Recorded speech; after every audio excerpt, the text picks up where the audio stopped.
Baik, assalamualaikum warahmatullahi wabarakatuh. Waalaikumsalam warahmatullahi wabarakatuh. Alhamdulillahirabbil alamin wa bihi nasta'in wa ala umuri dunya waddin. Wassalatu wassalamu ala asrofil anbiya'i wa mursalin wa ala alihi washabbihi ajma'in. Amma ba'du. Baik Bapak Ibu, salam bahagia. Untuk mengawali ini saya senantiasa sekali lagi mengucapkan salam bahagia. Kenapa? Karena ketika kita datang dan keluar dari proses pembelajaran di sekolah itu kita harus bahagia secara jasmani dan rohani. Jadi bentuk ungkapannya kalau nanti kita ke kelas boleh ucapkan salam bahagia. Itu ya. Kenapa? Karena pada dasarnya proses pembelajaran sekarang itu harus bermuara pada peserta didik dan harus menciptakan pembelajaran yang menyenangkan. Dalam artian sekarang kita tidak boleh menekankan aspek daripada keinginan kita sebagai guru, karena konsep merdeka di sini itu seperti itu. Baik, sekarang saya akan mencoba memaparkan aksi nyata saya terkait dengan budaya positif dalam konteks menyebarkan pemahaman dan pemahaman saya terkait dengan penerapan budaya positif di sekolah. Sekali lagi, menyebarkan pemahaman dan pengalaman saya terkait dengan penerapan budaya positif di sekolah. Nanti ada pembahasan terkait dengan keyakinan kelas. Prosesnya seperti apa? Nanti ada yang disebut sebagai restitusi, konsekuensi, hukuman. Setelah itu Bapak mengerti, Bapak Ibu guru mengerti tentang apa yang saya paparkan, nanti bisa diaktualisasikan di kelas. Khususnya sekarang yang setelah hadir ada guru-guru yang terhormat juga, kepala sekolah, kemudian juga para wali kelas, mungkin nanti bisa diimplementasikan di kelasnya masing-masing. Baik.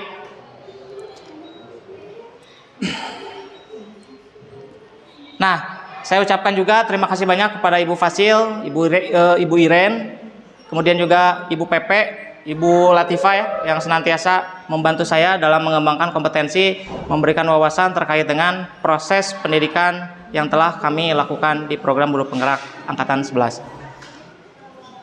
Oke, berikutnya. Bapak Ibu sekalian, ada konsep utama nih yang harus kita pahami daripada modul budaya positif di sekolah. Nanti ketika kita proses, tentu saja ada yang disebut sebagai budaya positif. Kata budaya dan juga positif ini berkenaan dengan apa saja yang perlu kita siapkan di sekolah untuk menciptakan situasi belajar yang positif. Yang pertama, tentu saja perubahan paradigma belajar. Sekali lagi, sekarang itu pembelajaran harus berpusat atau berorientasi pada murid.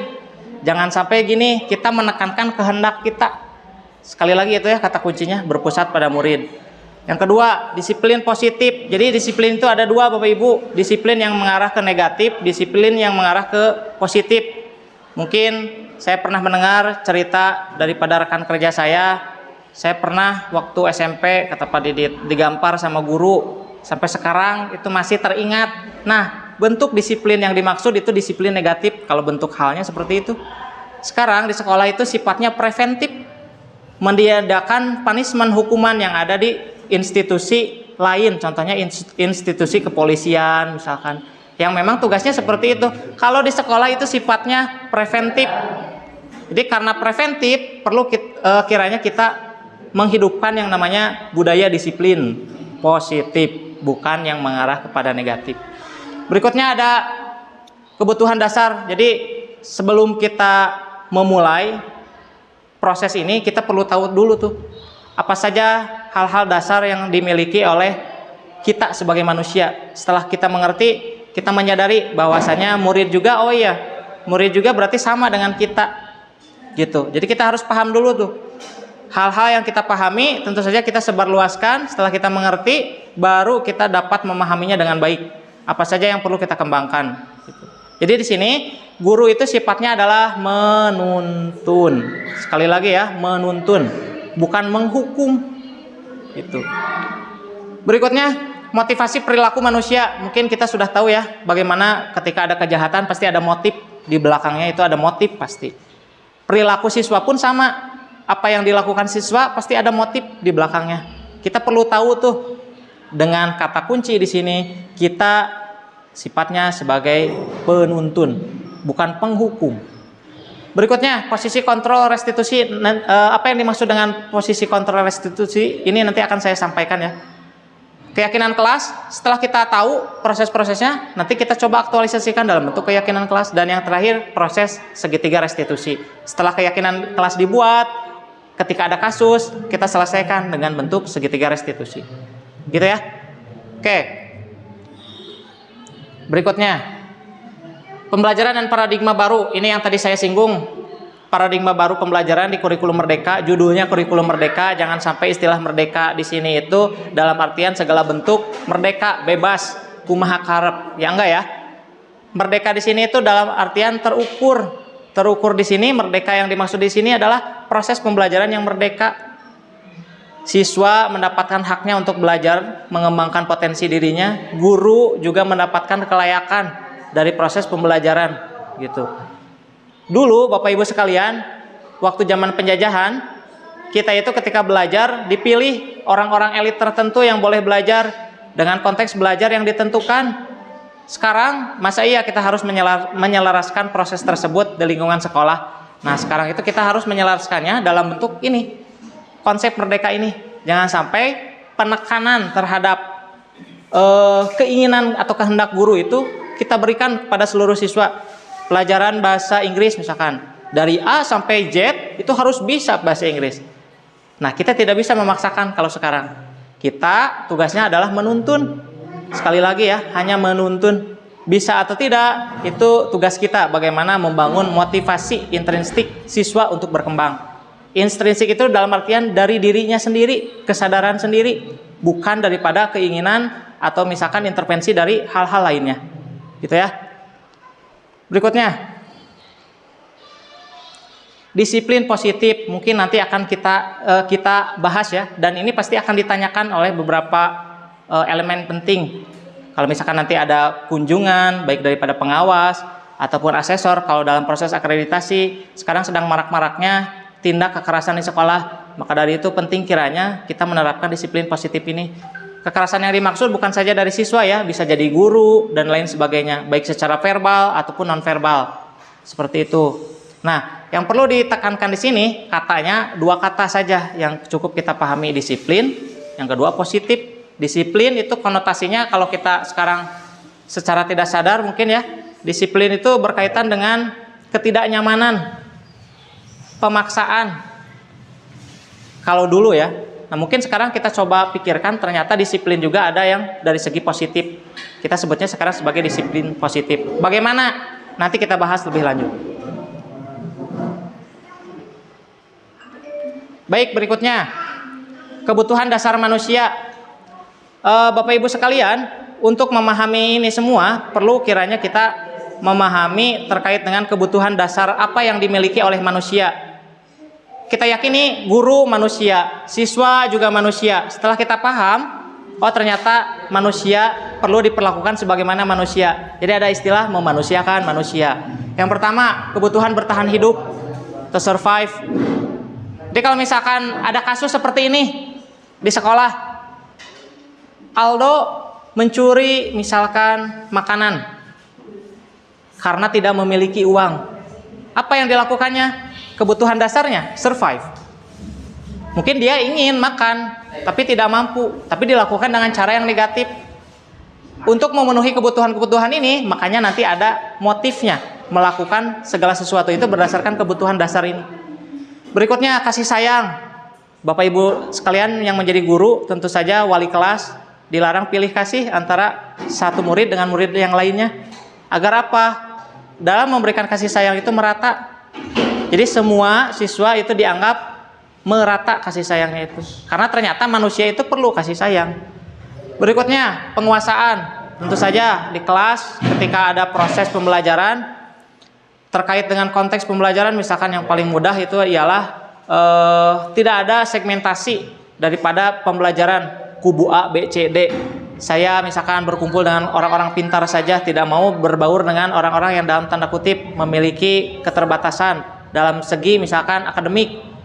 Itu tentu saja karena pada dasarnya manusia itu memang seperti ini. Perlu tentang penguasaan, butuh kekuasaan. Berikutnya, kebebasan. Mungkin Bapak Ibu sekalian pernah melihat anak-anak peserta didik yang seenaknya sendiri. Memang pada dasarnya manusia seperti itu, suka dengan hal yang sifatnya kebebasan. Malahan mah ada statement seperti ini kalau dulu ya, yang sering kali terdengar oleh saya sewaktu saya menjadi siswa ataupun sekarang, larangan adalah perintah. Mungkin itu ya. Karena memang pada dasarnya manusia suka dengan kebebasan gitu. Pada dasarnya ya seperti itu, tapi itu dalam tanda kutip konotasi yang negatif gitu. Berikutnya kesenangan, kebutuhan untuk merasa senang. Siswa tentu saja ingin merasakan senang, kita pun sama. Maka dari itu diwujudkan dengan beberapa motif yang mungkin bisa dilakukan di kelas. Jadi sekarang ketika siswa melakukan A, B, C, D, E, F, G, H, bentuk apapun, kita tidak boleh sekali lagi melakukan tindakan berdasarkan kehendak kita. Dalam artian punishment misalkan. Nanti kita coba buat bagaimana cara menyelesaikannya dengan cara yang solutif. Meningkatkan motivasi intrinsiknya dari kesadaran dirinya. Bukan dari keinginan kita, bukan daripada apa yang kita berikan. Gitu ya. Oke. Berikutnya, motivasi perilaku manusia. Yang pertama ini menghindari ketidaknyamanan dan hukuman. Mungkin Bapak Ibu sekalian kalau misalkan pernah sekolah dulu pasti ya, pernah mengalami sekali dua kali dimarahi oleh guru misalkan. Tentu saja ada beberapa hal seperti imbalan, nilai-nilai kebajikan diri sendiri. Kita tahu perilaku yang dimaksud itu tidak baik, tapi kita penasaran mencoba. Kita tahu ini merupakan larangan, tidak boleh dilakukan, tapi mungkin secara tidak sadar karena untuk memenuhi kebutuhan dasar tadi kita coba lakukan. Nah ternyata dulu posisi kita itu sama seperti siswa sekarang, sama saja. Karena kita manusia guru, siswa juga manusia. Untuk memenuhi kebutuhan dasar manusia tersebut, pasti ada yang sebagai halnya itu adalah motif ya. Jadi bentuk kegiatan ataupun bentuk perlakuan yang dilakukan oleh siswa dalam tanda kutip baik positif dan negatif itu berkaitan dengan kebutuhan dasar tadi. Jadi sekarang tidak boleh menjustifikasi kamu nakal, kamu misalkan bodoh, karena pada dasarnya setiap siswa itu memiliki bakat dan potensinya masing-masing.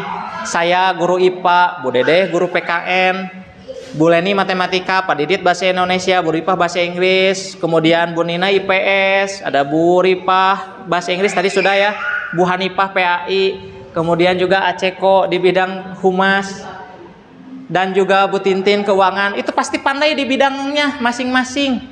Kalaupun misalkan ada yang mengerjakan lebih daripada satu bidang, mungkin itu potensi lebihnya, tapi dalam tanda kutip tidak bisa diratakan satu dengan yang lainnya. Itu pandai di berbagai hal. Murid pun sama, tidak pandai di berbagai hal, keterbatasan pasti ada. Maka dari itu tugas kita menuntun agar apa? Menjadikan student well-being dalam proses pembelajaran itu pembelajaran yang menyenangkan. Konteks merdeka itu ada di sekolah gitu, dalam proses pembelajaran atau dalam memaknai pembelajaran. Baik, berikutnya. Nilai-nilai kebajikan, kebajikan. Nilai-nilai yang sekiranya kita pahami sebetulnya. Namun, ketika berbenturan dengan motif yang perlu kita prakarsai dengan kebutuhan dasar tadi, misalkan kita melakukan suatu tindakan yang misalkan melawan nilai kebajikan tersebut. Nah, ini yang nanti akan kita coba selesaikan dalam bentuk beberapa hal, seperti halnya misalkan restitusi. Itu ya. Konsep disiplin identitas gagal. Jadi ada identitas gagal, ada identitas sukses Bapak Ibu sekalian. Sekarang yang gagal dulu, hukuman, penghargaan. Ternyata hukuman merupakan konsep disiplin tapi dengan tanda kutip identitas gagal. Reward juga sama, penghargaan juga. Kenapa? Satu, hukuman menyakitkan. Pak Didit sekarang masih terngiang di pikirannya. Guru-guru yang lain mungkin kalau misalkan pernah terngiang, pernah misalkan diberikan hal-hal yang sekiranya kurang nyaman dari guru, itu tuh sifatnya long term memory, dalam artian tersimpan jauh di dalam memori, tidak disadari atau disadari itu pasti ada, terngiang sampai saat ini. Nah, kita sebagai guru jangan sampai seperti itu, mengulangi hal-hal yang sekiranya kurang linier dengan pembelajaran yang ideal gitu. Berikutnya, tidak nyaman, takut, memaksa, menyembunyikan kesalahan. Banyak sekali mungkin sekolah kita temukan kayak gitu tuh. Ketika kita bertanya, kenapa motif kamu misalkan melakukan tindak kekerasan ke si A dan lain sebagainya, itu pasti ada yang disembunyikan kalau misalkan kita secara justifikasinya dalam tanda kutip kasar, menghukum, jadi tidak terbuka gitu ya. Berikutnya, murid menjadi rendah diri. Betul sekali, karena misalkan mendapatkan guru yang dalam tanda kutip galak, jadi identitas dia untuk misalkan memberikan statement terhadap permasalahan itu nggak ada, karena menurut dia apapun yang saya bicarakan itu pasti salah di mata guru tersebut. Ya sudah saja saya terima konsekuensinya. Mungkin seperti itu murid-murid berpikiran. Gitu. Berikutnya penghargaan. Ternyata penghargaan juga identitasnya gagal tuh. Disiplin tapi identitas gagal. Kenapa? Satu, tidak efektif. Tentu saja karena reward ini hanya menyangkut dengan penghargaan. Ada yang dihargai, ada yang tidak. Nah, ketika tidak dihargai tentu saja itu melibatkan kecemburuan gitu ya. Berikutnya merusak hubungan. Ini jelas tadi ya, iri itu karena tadi reward. Tidak disadari ternyata reward itu memberikan dampak yang negatif gitu dibandingkan dengan dampak yang positif ada, tapi negatifnya pun ada. Berikutnya, mematikan kreativitas. Mungkin dulu kita menganggap orang yang pintar itu yang ranking 1 di kelas Bapak Ibu, sekarang ranking ditiadakan. Tidak ada sistem ranking sekarang. Karena setiap murid itu pandai dengan potensinya masing-masing. Gitu. Sekarang ditiadakan. Jadi mungkin kalau Bapak Ibu mengajar masih berproses dengan ranking, masih mensegmentasi siswa daripada nilai, itu berarti salah besar. Karena sekali lagi siswa absen A sampai Z tidak pandai mungkin di mata pelajaran ibu, tapi mungkin pandai di mata pelajaran yang lain gitu. Tugas kita apa sekali lagi? Menuntun. Karena kan output daripada belajar itu bukan pandai di bidang kita, bukan, tapi menjadikan siswa sebagaimana mestinya manusia yang beradab. Itu kan yang paling penting daripada proses pendidikan gitu. Ya, berikutnya. Nah, tadi yang gagal, nah sekarang yang suksesnya seperti apa? Ada konsekuensi, ada restitusi. Contoh sederhananya seperti ini. Pak Didit misalkan menumpahkan gelas daripada Bu Nina. Kalau berdasarkan konsekuensi, kira-kira Pak Didit akan melakukan apa, Pak? Kira-kira ceritanya Pak Didit tidak sengaja menumpahkan atau menyenggol minuman daripada Bu Nina. Kira-kira kalau ini bentuk konsekuensi, kira-kira Pak Didit apa yang akan dilakukan oleh Bapak? Minta maaf misalkan. Itu hal sederhana kan? Hal sederhana. Tidak disadari itu merupakan bentuk konsekuensi. Setelah minta maaf misalkan, menggantinya dengan yang baru. Misalkan, itu bentuk konsekuensi. Berdasarkan apa? Pemikiran logis. Logis itu dalam artian, oh ya, saya nih berbuat salah untuk misalkan setidaknya mengganti kesalahan saya melakukan ini. Itu konsekuensi. Berikutnya restitusi. Bertanggung jawab untuk perilakunya. Nah, kalau restitusi ini kaitannya sukses ya, dalam artian tidak ada pemaksaan intervensi dari berbagai hal. Disadari secara diri sendiri. Itu restitusi yang nanti akan kita coba terapkan gitu. Di sini jabarannya ya, konsekuensi itu jangka pendek. Itu konsekuensi. Jadi mungkin hari tak keneh gitu berlakunya. Tapi kalau misalkan ingin jangka panjang itu bisa berlaku restitusi dengan apa? Dengan proses nanti yang disebut sebagai keyakinan kelas. Jadi sekarang kita tahu tuh keyakinan kelas kita buat. Sekarang tanda kutip peraturan tidak linear lagi ya. Yang kita yakini sekarang adalah keyakinan kelas. Dibuat sendiri oleh siswa, disepakati bersama, dipatuhi secara bersama. Adapun kalau misalkan ada peraturan yang bukan, mohon maaf, ada keyakinan yang dilanggar, kita kembalikan kepada peserta didik untuk memvalidasi tindakannya. Kemudian bagaimana menjustifikasi dirinya berdasarkan nilai kebajikan yang mereka yakini. Lalu apa tindakan yang perlu dilakukan untuk memperbaiki proses tersebut. Gitu ya. Berikutnya, kalau konsekuensi itu berdasarkan stimulus respon. Kalau restitusi itu berdasarkan dirinya pribadi. Contohnya tadi stimulus respon itu kayak tadi. Pak Didit tidak sengaja menumpahkan air Bu Nina. Ada konsekuensi yang dilakukan, meminta maaf, menggantinya misalkan. Secara logis, secara sadar. Stimulus respon. Kalau misalkan restitusi, dia menghormati dirinya sendiri. Setelah dia yakini, dia tahu posisi dia seperti apa ketika misalkan berbuat salah. Jadi meyakini ketika saya berada di posisi dia, oh saya juga akan merasakan seperti ini. Lalu apa yang akan saya lakukan untuk memperbaikinya? Itu restitusi. Makanya kalau restitusi itu jangkanya jangka panjang. Berikutnya prosesnya ya, daripada prosesnya ini merenungi kesalahan kalau konsekuensi. Nah, kalau restitusi itu lebih ke arah bersemangat untuk memperbaikinya. Karena mereka tahu tuh keyakinan yang dibuat apa, kemudian apa yang mereka yakini berdasarkan nilai kebajikan, lalu apa proses perbaikannya. Mereka yakini sendiri. Itu yang disebut keyakinan kelas. gitu ya. Oke, baik, selanjutnya. Konsep disiplin dengan pendekatan restitusi. Nah, ini yang penting. Restitusi menciptakan kondisi bagi murid untuk memperbaiki kesalahan. Kata kuncinya menciptakan. Jadi di sini itu kita sekali lagi bukan sebagai penuntut, tapi penuntun. Jadi siswa yang menciptakan sendiri proses restitusi ini. Sekali lagi itu ya kata kuncinya. Ciri-cirinya seperti apa? Melihat ke dalam dirinya sendiri. Maka dari itu tadi di proses restitusi itu menghargai diri dulu. Gitu. Sebelum menghargai orang lain, coba telaah dulu diri kita yang perlu kita hargai nih. Setelah kita paham, kita yakini, saya meyakini saya perlu misalkan untuk satu ini mencari tahu bagaimana proses daripada permasalahan tersebut. Meyakini bahwasanya saya penting nih, saya layak misalkan untuk mendapatkan hal-hal yang sekiranya menurut saya itu saya dapatkan berdasarkan nilai-nilai kebajikan. Kalau saya misalkan menyinggung orang lain, menyakiti orang lain, tentu saja itu tidak relevan lagi. Karena saya pun kalau berada di posisi seperti dia, tentu saja tidak akan enak. Misalkan seperti itu. Permasalahannya bagaimana dan lain sebagainya, itu tentu saja diyakini secara intrinsik dari dalam diri pribadi itu sendiri. Gitu ya. Jadi kalau restitusi itu fokus utamanya pada solusi yang solutif gitu. Sekali lagi kalau restitusi mah berpusatnya pada solusi yang solutif. Baik, ini contoh kasusnya. Ada siswa yang sering tidak mengerjakan PR. Kalau hukuman, menghukum tersebut, siswa dihukum, berdiri kamu misalkan di bawah tiang bendera 10 menit.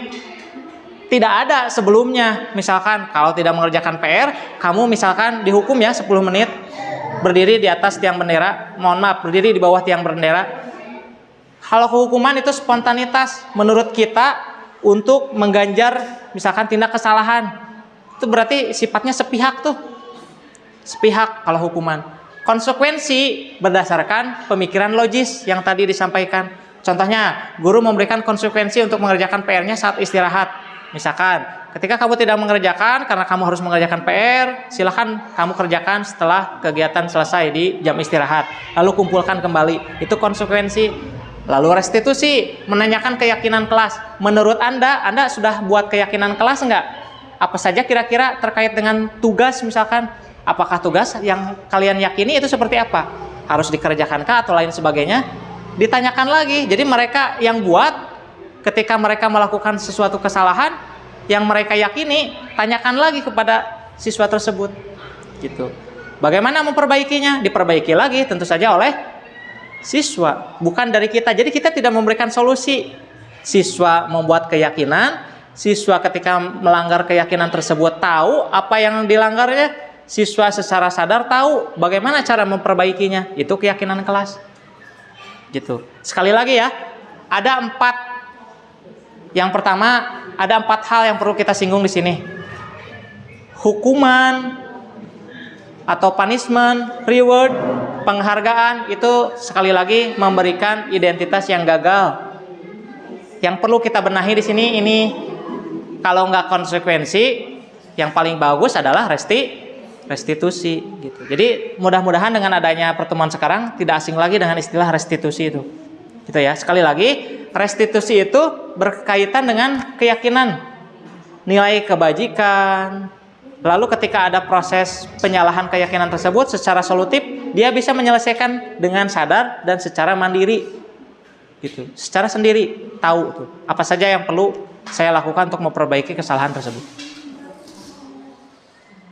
Berikutnya, hukuman, konsekuensi, restitusi digunakan untuk menegakkan keadilan. Jadi kalau kita sekarang masih berdebat misalkan, pada menurut saya mah anak-anak kelas 7 mah mempan di pasihan restitusi mah.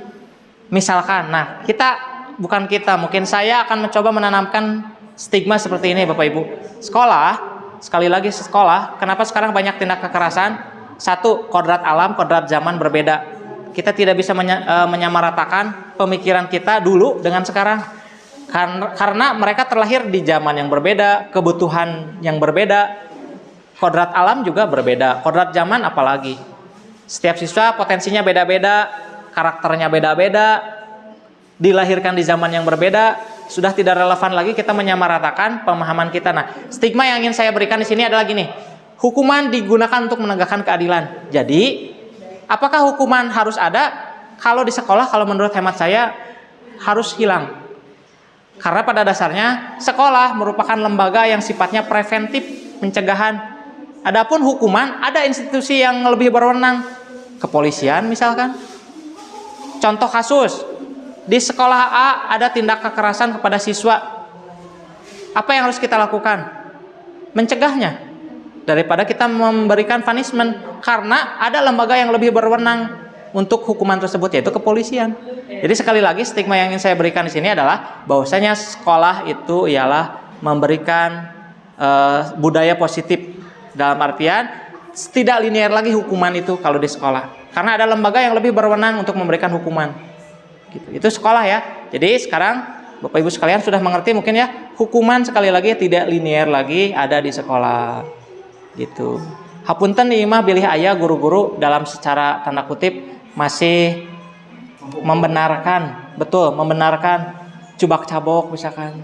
Atau ya mudah-mudahan di sekolah ini mah tidak ada, alhamdulillah. Selama saya di sini nggak ada ya. Atau mungkin secara verbal, misalkan gini, bodoh misalkan. Nah, walaupun eta teh dalam tanda kutip ya, secara spontan gitu karena kita kesal. Nah, itu tidak boleh sekarang itu. Ternyata Bapak Ibu membunuh karakter ternyata. Da abi mah bade kumaha wae, bade nanaonan wae ge di kelas mah anggar we dianggap nama ku guru A mah jelek, nyantos we panginten abdi mah bade kumaha karep misalkan. Nah, itu hal yang salahnya itu seperti itu. Jadi sekarang kita harus berpikiran bahwasanya tugas kita adalah menuntun gitu. Bukan dalam tanda kutip memberikan apa yang ingin kita inginkan untuk diterapkan oleh siswa. Itu ya. Berikutnya, konsekuensi itu membantu siswa belajar dari tindakan mereka sendiri. Itu konsekuensi, contohnya tadi sudah jelaskan. Restitusi itu memperkuat nilai tanggung jawab. Jadi bentuk tanggung jawab yang mereka yakini sendiri dalam bentuk pemulihan. Gitu ya.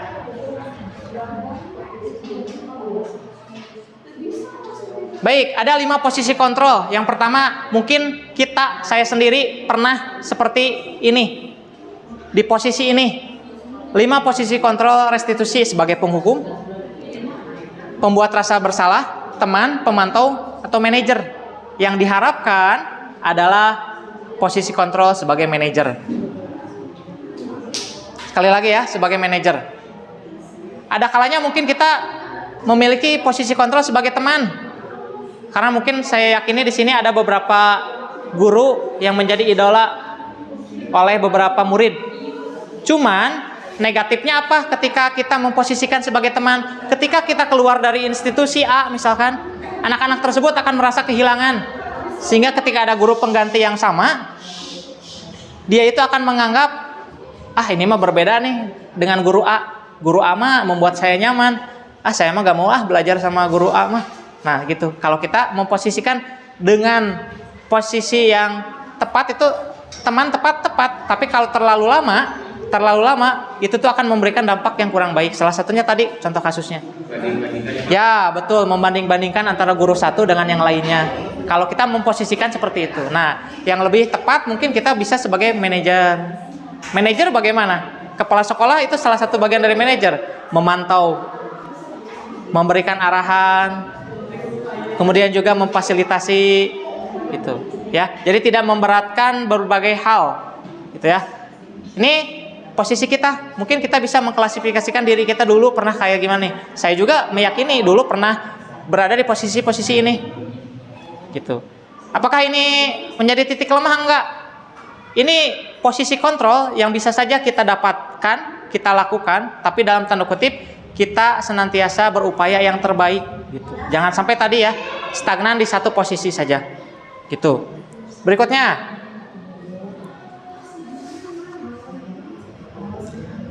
contoh penerapan, penghukum, patuhi aturan sekolah, lalu berdiri di depan kelas misalkan. Misal nih, itu kalau penghukum. Rasa bersalah, berapa kali Pak Guru harus memberikan kamu kalau Bapak kecewa misalkan ketika siswa tersebut melakukan kesalahan, itu berarti kita sedang berada pada posisi membuat rasa bersalah. Bapak kecewa sama kamu misalkan selalu membuat onar di kelas, jadi siswa merasa bersalah. Nah, itu berarti kita sedang berada pada posisi pembuat rasa bersalah. Teman, ayolah yang tertib buat ibu bangga misalkan. Bagus sebetulnya ya, kalau teman itu bagus. Jadi kita itu merasa dibutuhkan oleh siswa, dekat dengan siswa, nyaman. Tapi di satu sisi ketika kita terlalu lama menjadi teman, ketika kita tiada, kehilangan siswa-siswa akhirnya apa? Membandingkan. Ada guru pengganti, kurang nyaman sama guru ini mah. Dulu mah saya gini sama Pak itu, sama Bu itu. Sekarang mah kayak gini. Akibatnya apa? Ketindakan siswa gitu yang berbeda dari proses sebelumnya. Nah, berikutnya pemantau, kamu sudah melanggar apa peraturan dan konsekuensinya. Jadi sekarang konsekuensi kata kuncinya ya. Kalau kita sebagai pemantau boleh, tidak jadi masalah. Nah, yang terpenting jangan terlalu lama berada pada posisi yang stagnan di satu posisi yang sama. Yang terakhir manajer, apakah kamu tahu kesalahan? Kira-kira bagaimana kamu akan memperbaiki kesalahan ini? Ini sangat linear sekali dengan restitusi. Gitu. Peraturan dibuat oleh mereka sendiri. Ketika mereka langgar, mereka tahu apa yang harus diperbuat untuk memperbaiki kesalahannya. Tidak ada andil kita. Andil kita hanya ini sebagai manajer. Gitu ya. Baik. Berikutnya, keyakinan kelas. Mengapa keyakinan kelas tidak peraturan kelas saja? Ingat, peraturan, keyakinan. Keyakinan itu berdasarkan apa? Nilai-nilai kebajikan. Nilai-nilai positif yang mereka yakini bahwa itu nilai-nilai yang baik. Contohnya apa? Jujur, bertanggung jawab, peduli dengan sesama. Itu mereka yakini itu sebagai nilai kebajikan, misal ya. Nah, kalau peraturan biasanya ditekankan dan harus dipatuhi, diikuti. Gitu. Misalkan dilarang membawa makanan di kelas. Mungkin itu peraturan. Kalau bisa diyakini dengan keyakinan kelas bagaimana? Bisa dirubah dengan sifatnya yang membangun, dengan kalimat yang lebih positif. Nanti kita contohkan ya. Gitu. Contoh nanti ada keyakinan kelas yang sudah saya buat tuh. Sekali lagi, kalau peraturan itu sifatnya berarti ketentuan. Kadangkala ada yang disebut sebagai tadi larangan adalah perintah. Mungkin itu merupakan sebuah perumpamaan yang kurang baik ya. Tapi ketika beraturan dengan peraturan, otomatis ada stigma tuh. Oh, peraturan nih. Berarti relevan dengan hukuman. Kita pakai knalpot misalkan. Knalpot racing, tidak memakai helm, ditilang di jalan. Kenapa? Karena melanggar peraturan. Gitu. Tapi kalau kita tahu, bahwasanya itu tidak relevan lagi dengan apa yang kita lakukan, kita mungkin akan berpikir ulang untuk melakukan hal tersebut. Karena kita tidak mau repot untuk memperbaiki apa yang sudah kita lakukan.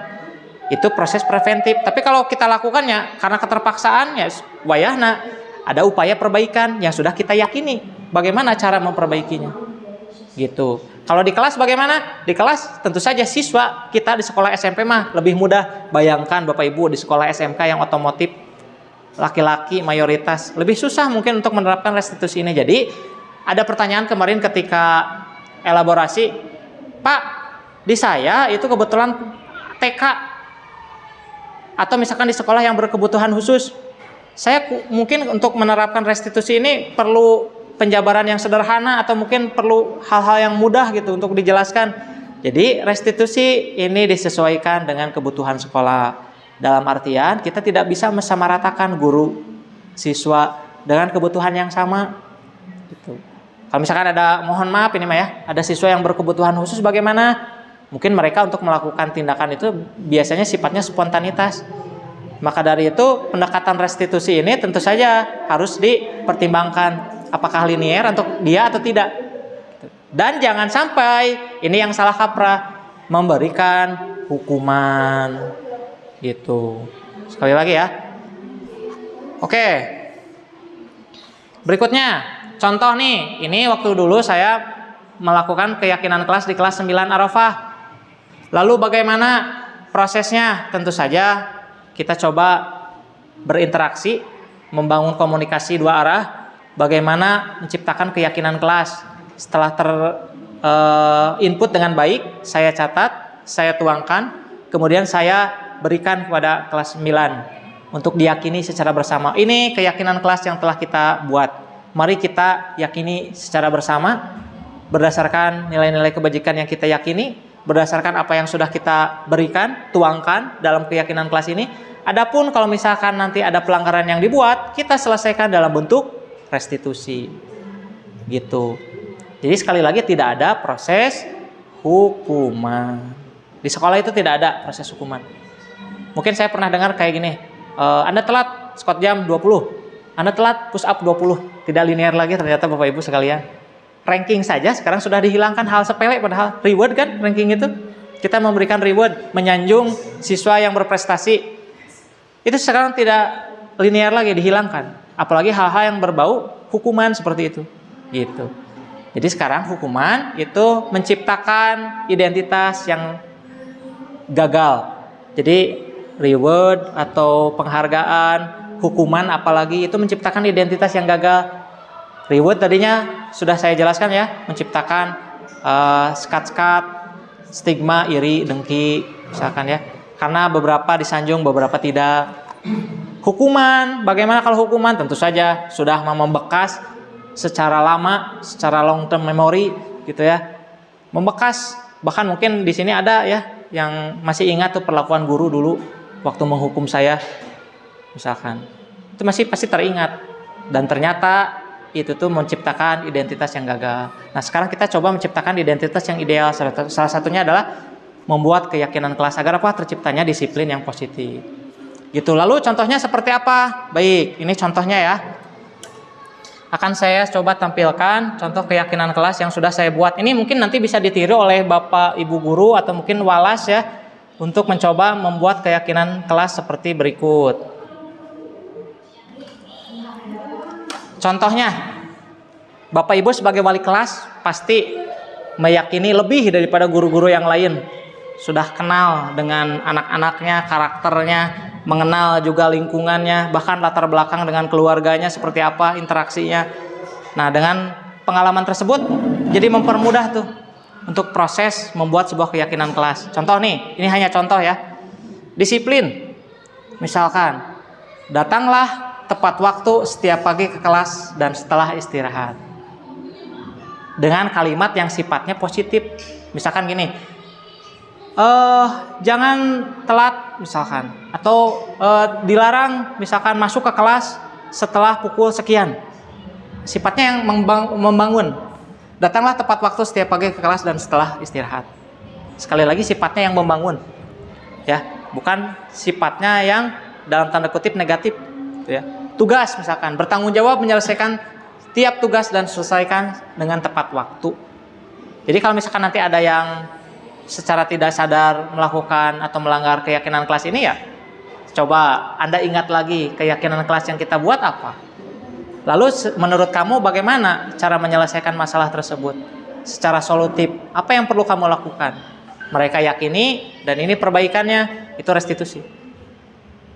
Nggak kayak gini nih. Kamu telat squat jam 30. Itu mah berdasarkan kehendak kita, keinginan kita. Siswa tersakiti secara psikis ataupun secara mental. Apalagi dengan tindak verbal yang berbau kekerasan, gaplok misalkan, itu sudah tidak linear lagi sekarang. Contoh ya, atau berikutnya. Tertib, respect, kebersihan, gadget. Tertib misalkan, tertib memakai seragam dan menjaga ketertiban selama pelajaran. Tidak ada kata di sini yang sifatnya itu memaksa, gitu ya. Berikutnya respect dan hormat pada guru, murid dan semua pegawai di sekolah. Gak ada kan kalimatnya kayak gini. Setiap kali bertemu kepala sekolah harus mengucapkan salam. Enggak kan?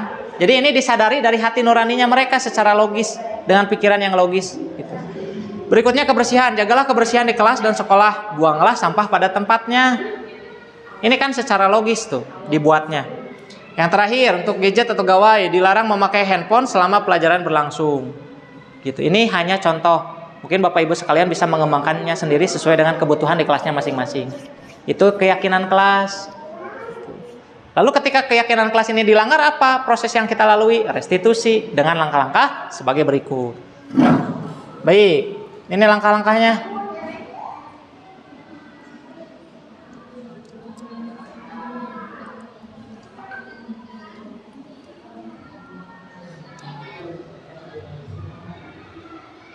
Nah, dan ini prosesnya ya, yang tadi sudah saya jelaskan, menstabilkan identitas. Kita semua akan melakukan hal terbaik yang bisa kita lakukan. Misalkan kita yakini bahwasanya manusia pernah melakukan kesalahan.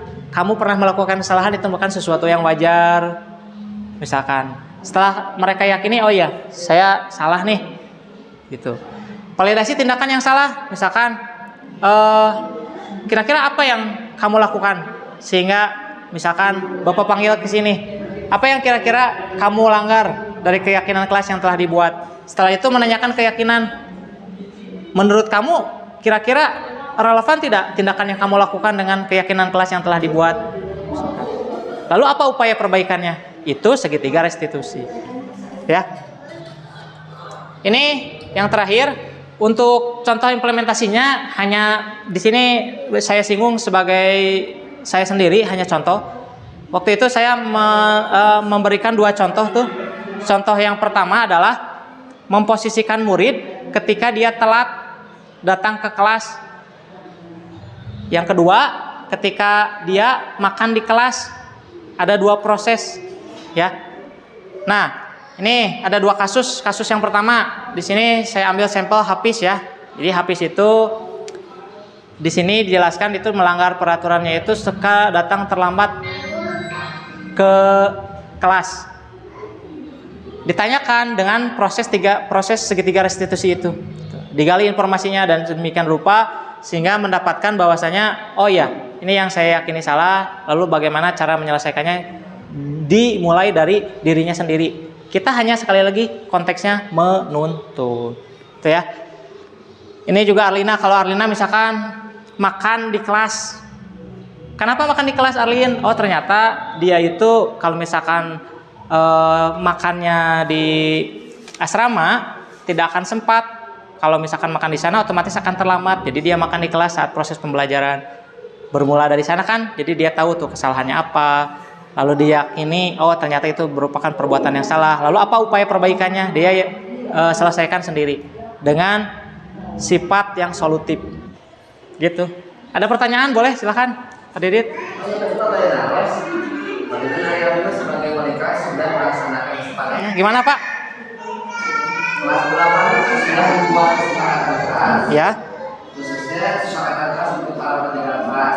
Seperti KM mengatakan apa yang tertera sama dengan yang ada di sekolah. Ya, betul. Anggota kelasnya pun sudah menyepakati. Ini kesepakatan kelas 8 dibuat nanti oleh siswa sendiri. Saya mah sebagai pemantau. Ya. Nah, kemudian ada kesepakatan diantaranya jika tidak ada yang piket maka akan ada denda, dan itu semuanya sepakat sudah disepakati. Dan satu pertanyaan lagi, apakah kesepakatan kelas ini kalau bertolak belakang dengan peraturan sekolah diperbolehkan atau tidak? Oke. Nah, itu pertanyaan. Baik Pak, kalau misalkan bertolak belakang, kira-kira apa yang bertolak belakangnya? Contoh. Ada kesepakatan kelas, peraturan kelas seperti data begini. Kemudian kelas tidak menggunakan itu karena dianggap tidak ini, apakah diperbolehkan atau tidak? Ada perbedaan.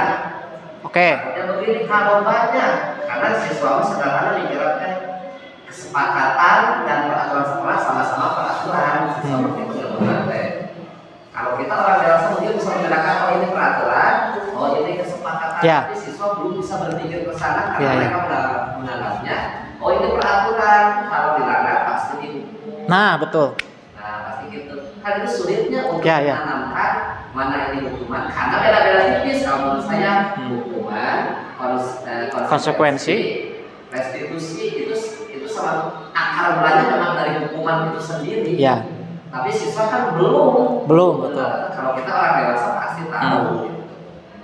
Nah itu paling itu saja dulu. Kalau ada perbedaan kesepakatan sekolah dan kesepakatan kelas apakah boleh atau tidak? Terus satu lagi, apakah guru mapel juga boleh menawarkan kesepakatan atau tidak? Karena kalau saya mah guru mata pelajaran Indonesia sudah, misalkan kalau tidak ada tugas, saya tidak akan menghukum dia, tidak akan memarahi dia, karena pokoknya usahanya begini, minggu depan harus selesai, dan terbukti itu selalu mengumpulkan. Hari ini tidak mengerjakan tugas, jadi saya tidak ada bahasa. Pokoknya selesaikan hari ini tugas, tidak seperti itu. Pokoknya hari ini ada tugas, silakan kerjakan. Siapa yang kerjakan, minggu depannya pasti mengerjakan. Kalau di rumah Baik, terima kasih, sangat menarik sekali ya pertanyaan dari Pak Didit. Saya apresiasi dulu, ini sangat relevan dengan yang saya rasakan. Saya sebagai guru mapel, kalau saya meyakininya, kalau dalam konteks pembelajaran, keyakinan kelas dalam artian ini boleh kita implementasikan kalau kita memposisikan sebagai guru mapel untuk misalkan membuat keyakinan ketika kita misalkan menyelesaikan keyakinan di konteks pembelajaran bahasa Indonesia, misalkan membuat keyakinan terkait dengan proses pembelajaran bahasa Indonesia seperti ini dengan konteks yang mereka yakini sendiri. Lalu pertanyaannya, ketika misalkan ada peraturan, nah konteks peraturan di sini ya, dan juga keyakinan, ini perlu dijabarkan terlebih dahulu kepada siswa nih. Contohnya misalkan kita presentasikan dulu, anak-anak, ini yang akan kita bahas hari ini. 1, yaitu tentang hukuman. 2, konsekuensi. 3, restitusi. Sebelum buat keyakinan itu dijelaskan dulu 3 hal ini. Alangkah lebih bagusnya dijelaskan dulu nilai-nilai kebajikan. Jadi nilai-nilai kebajikan itu yang mereka yakini itu benar dan baik untuk mereka. Berarti sifatnya positif tuh. Kalau misalkan dilanggar, tentu saja berlawanan dengan nilai-nilai kebajikan tersebut. Jadi konsepnya sangat setuju sekali dengan apa yang tadi Pak Didit paparkan. Kadang kalau kita orang dewasa sangat mudah tuh untuk memahaminya, tapi mungkin untuk peserta didik mungkin relatif belum mengerti gitu.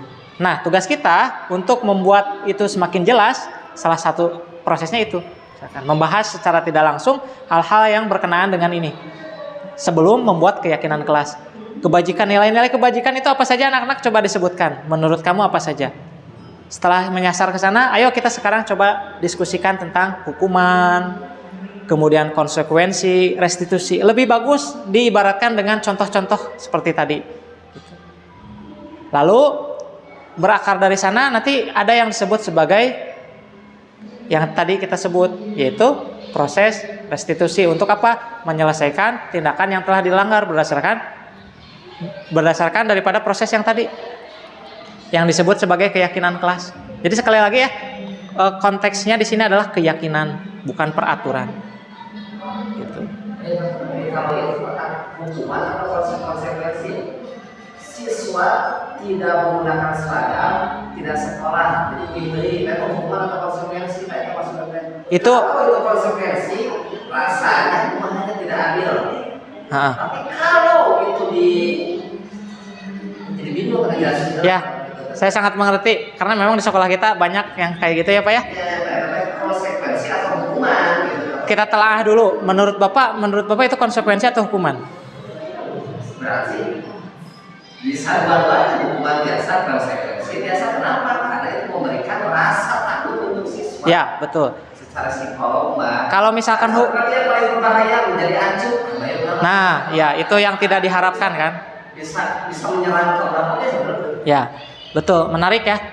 Nah, ini yang perlu kita yakini bersama bahwasanya ketika berbau hukuman itu sifatnya sentris, terfokus pada satu tindakan yang tidak menyertakan adanya kesepakatan atau secara sadar mereka yakini sendiri.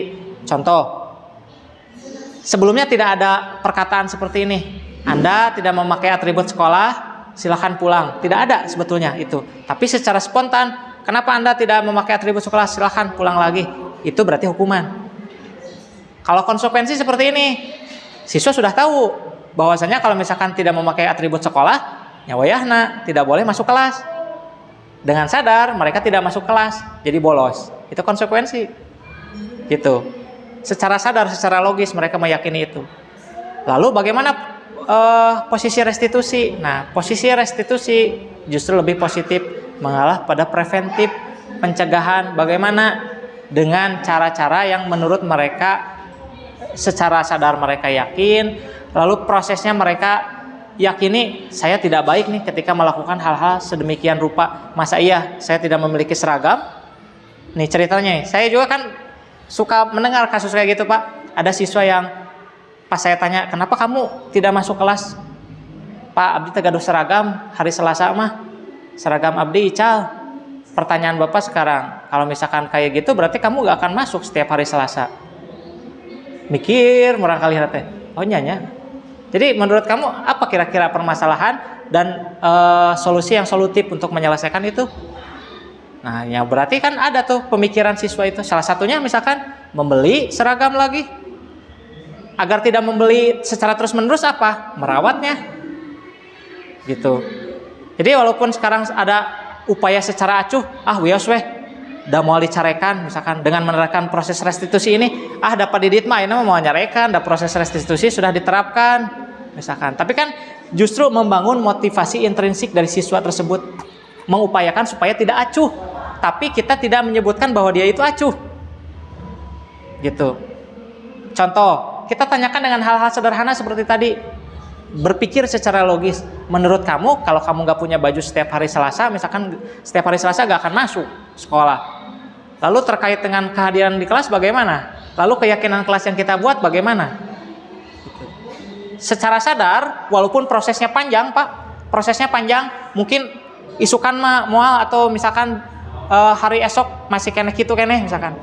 Minggu ketemu minggu masih gitu kene, tapi pasti di pikirannya itu ada tuh selintas pikiran, kayaknya apa yang saya lakukan salah deh, kayaknya saya mau merubahnya deh. Proses, memang betul proses kata kuncinya. Jadi tidak ada yang instan gitu. Sekali lagi tidak ada yang instan. Apakah perlu kita menerapkan restitusi ini agar apa? Agar tadi punishment di sekolah itu menjadi tiada, karena memang proses di sekolah itu preventif. Yang kedua, yang harus kita kembangkan di sini konsekuensi dan juga restitusi, tapi lebih diharapkan adalah restitusi. Kita buat keyakinan kelas, penyelesaian masalah apabila misalkan ada langkah-langkah yang dilanggar dalam keyakinan kelas, ya kita kembalikan kepada siswa bagaimana secara solutif menyelesaikan masalah tersebut berdasarkan keyakinan kelas dan nilai kebajikan yang mereka yakini. Gitu. Kata kuncinya Pak, memang secara sadar, secara logis dari mereka sendiri, tapi tentu saja kata kuncinya adalah butuh proses dan butuh penekanan. Jangan sampai gini, seperti yang tadi Bapak Didit paparkan, dah ayeuna mah moal aya hukuman, bios we, bebas, pakai seragam iraha wae ge, misalkan pakai seragam bebas dengan atribut yang tidak semestinya, da moal dikumaha ku guru ge paling diceramahan. Nah, konteks ceramah ini perlu kita hilangkan. Mereka perlu sadar dari diri sendiri. Walaupun itu prosesnya panjang, lama, tidak akan instan. Kita berbicara restitusi, besok siswa jadi patuh semua, gak akan 100%. Itu kalau menurut hemat saya Pak. Gitu. Karena disadari atau tidak memang seperti itu. Jadi kita harus paham dulu tuh nilai-nilai kebajikan sebelum ke sana. Kebutuhan manusia, 5 dasar kebutuhan manusia tadi. Ketika melakukan kesalahan kan otomatis sebetulnya untuk memenuhi 5 kebutuhan dasar manusia tadi. Gitu. Sebetulnya ketika kita melakukan kesalahan itu pasti itu. Contoh tadi ya, contoh kasusnya yang paling sederhana. Siswa A mencuri. Kenapa dia mencuri setelah kita telisik? Oh, dia itu butuh makan, lapar. Untuk apa? Kebutuhan dasar apa? Pemenuhan apa? Survive, kebutuhan hidup. Gitu. Karena manusia ya seperti itu. Kalau terdesak ya pasti akan melakukan sebuah kesalahan. Tapi mereka tahu tuh nilai-nilai kebajikan yang mereka yakini. Oh, saya mencuri sebetulnya salah. Lalu apa yang akan saya lakukan? Bisa konsekuensi atau kita memfasilitasi dalam bentuk restitusi. Gitu. Ini memang perlu ya, kalau menurut hemat saya, kalau kita ngobrol secara persuasif gini dengan guru-guru, Abi yakin mengerti. Sangat setuju sekali tadi dengan pernyataan Pak Didit. Ketika kita menyampaikannya ke siswa bagaimana? Yaitu tadi perlu dulu penjelasan terkait dengan ini. Kebutuhan dasar dulu disebutkan. Kira-kira kita butuh apa ya? Setelah itu misalkan dijelaskan bagaimana nilai-nilai kebajikan yang dimaksud. Menurut Anda nilai-nilai yang sifatnya positif, coba jeblusan sebutkan apa saja. Nilai-nilai yang menurut Anda itu sebuah nilai kebajikan. Lalu ketika kita langgar, kira-kira apa ya yang akan kita rasakan? Setelah mereka tahu, kita jelaskan apa itu hukuman, apa itu konsekuensi, apa itu restitusi. Setelah yakin, oke paham, yuk kita buat keyakinan kelas. Sepakati bersama, ketika ada masalah, selesaikan secara solutif dengan permasalahan tersebut dengan keyakinan yang Anda yakini itu merupakan sebuah tindakan yang bisa dianggap permasalahan dengan penyelesaian masalah yang solutif. Gitu. Secara sadar kan seperti itu. Itu mungkin Pak Didit. Sekali lagi memang butuh proses dalam implementasinya. Tidak akan serta-merta 100% berhasil dan tidak akan secara maksimal, secara prosesnya itu memiliki efektivitas yang baik dengan proses yang cepat. Kata kuncinya tadi butuh yang namanya waktu untuk menghadirkan hal yang sifatnya ideal, seperti tadi restitusi. Itu dalam konteks di sekolah, ya. Gitu ya. Nah, itu saja yang ingin saya sampaikan Bapak Ibu. Di sini penekanan yang paling penting ialah ini. Ini menurut Stephen R. Covey ya, di mana prinsip center leadership, prinsip utama dalam sebuah kepemimpinan itu ialah menghargai dulu diri sendiri gitu ya. Yang pertama, bila kita ingin membuat kemajuan, perlahan sedikit-sedikit ubahlah sikap atau perilaku Anda. Jadi sebelum kepada orang lain, yakini dulu secara diri sendiri. Setelah itu baru kita bergerak. Setelah itu baru kita menggerakkan orang lain. Seperti prinsip guru penggerak. Dimulai dari diri sendiri dengan cara tergerak, lalu bergerak, setelah itu baru menggerakkan hal atau orang yang lainnya, gitu ya. Dan yang terakhir adalah ubahlah bagaimana Anda melihat dunia, bagaimana Anda berpikir tentang manusia, ubahlah paradigma Anda, skema pemahaman dan penjelasan aspek-aspek tertentu tentang realitas dalam artian memanusiakan manusia. Jadi kalau kita mau misalkan orang lain respect terhadap kita, kita harus respect dulu pada diri sendiri, lalu memposisikan kita sebagai orang lain. Lalu bagaimana secara solutif kita menyelesaikan hal-hal tersebut dalam bentuk restitusi. Itu yang ingin saya sampaikan. Terima kasih banyak atas kesempatan yang telah diberikan. Mudah-mudahan walaupun sedikit ada kebermaknaan yang bisa diambil dan bisa diimplementasikan di sekolah. Wassalamualaikum warahmatullahi wabarakatuh.